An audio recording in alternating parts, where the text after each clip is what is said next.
पवित्र शास्त्र बाइबल में साफ लिखा है कि एक तीसरा विश्व युद्ध इस्राएल के साथ होने वाला है, जो सभी राज्य के लोग एकत्रित होकर इस्राएल के विरोध करेंगे। बाइबल में जकरिया नबी की किताब 12 अध्याय उसका 3 वचन मैं पढ़ना चाहता हूँ। वहां पर इस प्रकार लिखा है, उस समय पृथ्वी की सारी जातियां यरूशलेम के विरुद्ध इकट्ठी होंगी। तब मैं उसको इतना भारी पत्थर बनाऊंगा कि जो उसको उठाएंगे वे बहुत ही घायल होंगे।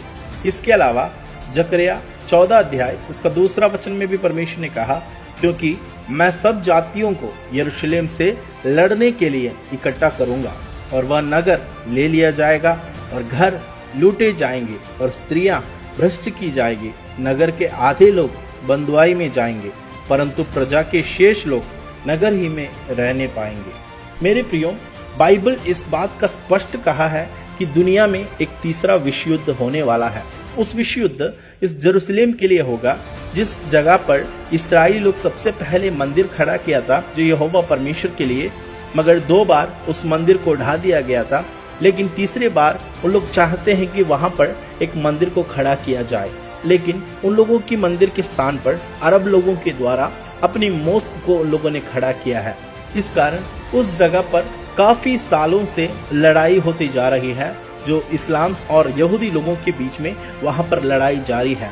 बाइबल हमें संकेत देता है कि ऐसी लड़ाई बाद में एक तीसरा विश्व युद्ध का एक शुरुआत हो जाएगी, क्योंकि तीसरा विश्व युद्ध एक ऐसा समय होगा जब इस्राएली लोगों पर दुनिया की सभी राज्य, सभी देश भारी हो जाएंगे और यहूदी लोग अपनी संकट के बीच में यहोवा को पुकारता है और परमेश्वर की ओर दुहाई देगी और परमेश्वर उनका दुहाई को सुनेगा, और जो उनका छुड़ाने वाला मसीहा का आगमन का समय तीसरा विश्व युद्ध का समय होने वाला है।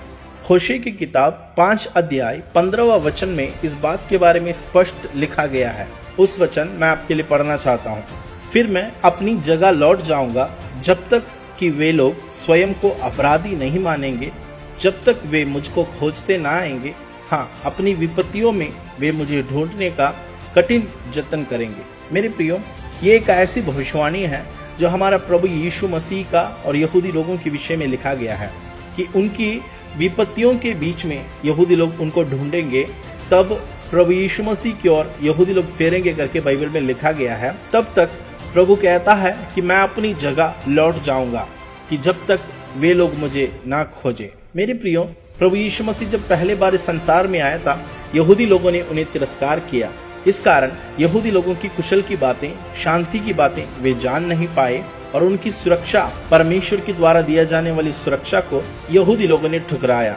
इस कारण वे बंदी बना लिए गए और अपने देश से पराये देशों में तितर बितर हो गए, उनके मंदिर ढा दिया गया।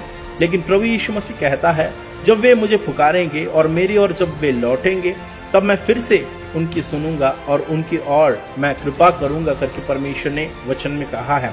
इस कारण तीसरा विश्व युद्ध एक ऐसी संकेत है हमारे लिए कि प्रभु यीशु मसीह का लौटने का। तीसरा विश्व युद्ध के लिए सभी बातें तैयार हो रहा है और मिडिल ईस्ट में, मध्य पूर्व देश में जितने भी अरब कंट्रीज है, लगभग 22 से 27 देश, सब लोग मिलकर वे इस्राएली देश पर अटैक करेंगे। एक बड़ी लड़ाई होगी। उस लड़ाई पर इस्राएली लोग सभी राज्य के अधीन हो जाएंगे, सभी देश उस पर चढ़ाई करेंगे। लेकिन उस समय ऐसा होगा कि मसीहा वापस आएगा और उन्हें उन देशों के हाथों से छुड़ाएगा और अपनी राज्य में वे रहने पाएंगे। और प्रभु यीशु मसीह दाऊद के सिंहासन के अनुसार जेरूशलेम में अपना सिंहासन को रखेंगे और इस पृथ्वी पर 1000 वर्ष तक राज करने वाला है। इस कारण आज की इन सभी घटनाओं को देखकर हमें चौकस रहना है और प्रभु के आगमन की इंतजार करना है कि वो नजदीक है। यीशु के आगमन की तैयारी के साथ आगे बढ़े। इस वीडियो के द्वारा परमेश्वर आप सबको आशीष देने पाए।